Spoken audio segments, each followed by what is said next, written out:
Hips são estruturas interessantíssimas para diferentes propósitos. É só você tentar enxergar sob que perspectivas você poderia utilizar a estrutura de hip. Tá? E elas são estruturas bem adequadas para aplicações específicas, principalmente que mexem com filas de prioridade. Notem que nós temos a noção, né, de uma fila de banco, da fila da estrutura que nós vimos também, tá? Mas que essas filas elas podem ter um critério para escolher quem vai ser servido primeiro. Então isso é o que se chama de estrutura de fila de prioridade. A fila normal é ordem temporal, mas a fila de prioridade ela é dinâmica, podendo beneficiar alguém para ser atendido segundo algum critério. Então, filas de prioridade tem métodos para inserir alguém lá dentro, tá? Ver quem é o próximo a ser servido e remover o próximo que vai ser servido, tá certo? Ou seja, consumir alguém da estrutura. Notem, esses métodos de inserir, ver quem é o próximo e remover o próximo são métodos que a estrutura HIP implementa. Ou seja, a HIP ela é uma estrutura bem adequada para a implementação da noção de filas de prioridade. Basta apenas eu fazer o uso correto dela, setando qual é o critério de prioridade para que o próximo a ser servido, não importa se ele entrou recentemente ou há muito tempo, ele vá lá para cima para poder ser servido. É só um joguinho, na realidade, de ordem, da noção de ordem, que aí a fila vai e já se resolve dinamicamente, deixando lá no topo o que satisfizer a noção de ordem. Então, existe uma classe pronta dentro do pacote de Java.to que é a Priority Queue. Essa classe ela já implementa uma fila de prioridade, certo? Que funciona como uma min heap, tá certo? Então, ela é uma fila de prioridade, uma min heap, que ela faz uso de um comparator para determinar a noção quem é maior e quem é menor, e quem for menor sobe para o topo da heap, tá certo? Então, querem utilizar implementações prontas de heap de Java, usem essa Priority Queue, que é uma min heap. Mas, se ela é uma min heap, ela trabalha com um comparator interno. Será que a gente poderia fazer ela funcionar com uma max heap?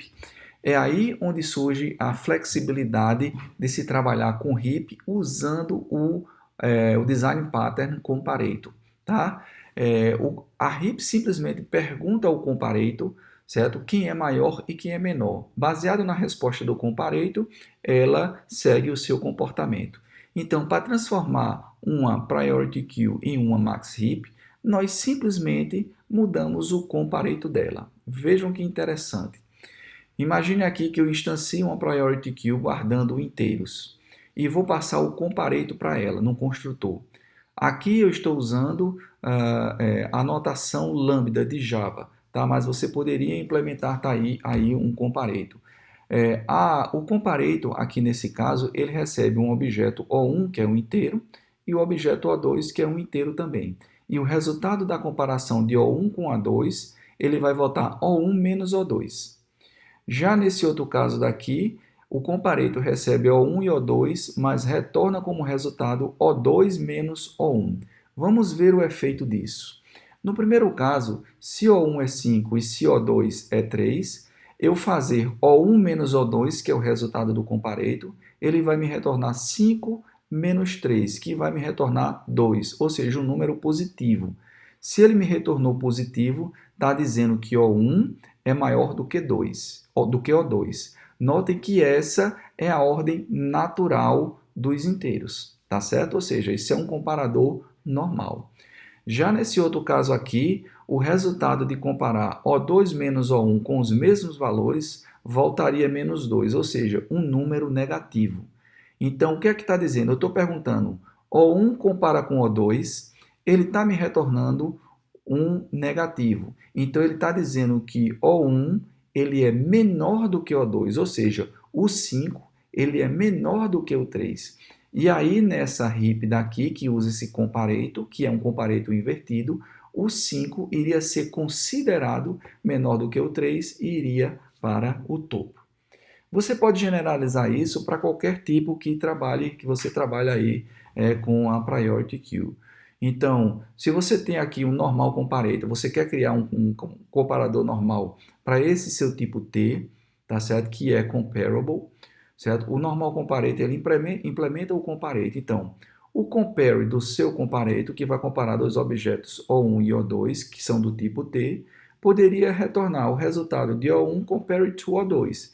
Ele está respeitando a ordem de comparação, certo? Seguindo a ordem que ele recebeu dos parâmetros. Já no comparador invertido, certo? O compare dele recebe O1 e O2, mas retorna o resultado da comparação O2 compare to O1 e não O1 compare to O2. Então, ele está aqui invertido esse comparador. Ele responde à pergunta de comparar O1 com O2 usando a própria comparação, certo? Do tipo T, certo? Só que de forma invertida. E aí você poderia instanciar uma Priority Queue com um normal comparator ou com um comparator invertido, que surtiria o mesmo efeito dessa expressão lambda. Uma outra aplicação bem legal e interessante de heaps seria implementar pilha e fila, estruturas lineares, ou seja, eu consigo simular essas estruturas utilizando uma estrutura hierárquica. Notem que, naturalmente, a pilha e a fila, quando nós estudamos nas aulas anteriores, nós naturalmente implementamos ela com uma estrutura linear. Mas, na realidade, nós podemos usar qualquer estrutura interna desde que respeite a política de acesso e os tempos desses algoritmos. Tá? Então, é possível sim implementar uma pilha e uma fila utilizando uma Priority Queue. Para isso, precisa só saber como usar a Priority Queue da forma correta, o comparator. Né? Na realidade, a Priority Queue ela é uma mini heap, mas eu preciso fazer ela funcionar de forma diferente utilizando um comparator. Note que a Priority Queue ela tem um comparator interno, sabe? Que na hora que você pergunta ele vai retornar um resultado positivo ou um resultado negativo. Eu quero guardar dentro da heap, certo? Coisas que se comportem ou respeitando a ordem temporal, no caso da fila, ou respeitando a ordem temporal inversa. Ora, a ordem temporal significa o seguinte: eu vou inserindo elementos na minha estrutura e na hora que eu vou retirar, eu começo retirando pelo mais antigo, ou seja, na hora que os elementos vão entrando lá na minha estrutura, que eu vou retirar, eu preciso retirá-los em tempo constante, tá? E quem tem que sair desse primeiro é o mais antigo.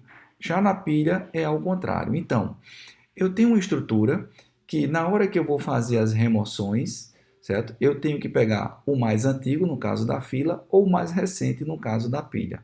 Então, eu posso fazer isso sim com uma heap por baixo.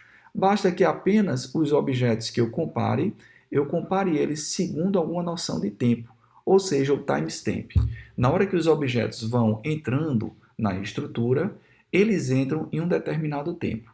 E aí são reorganizados dentro da estrutura para na hora que eu retirar, eu tenha o elemento desejado.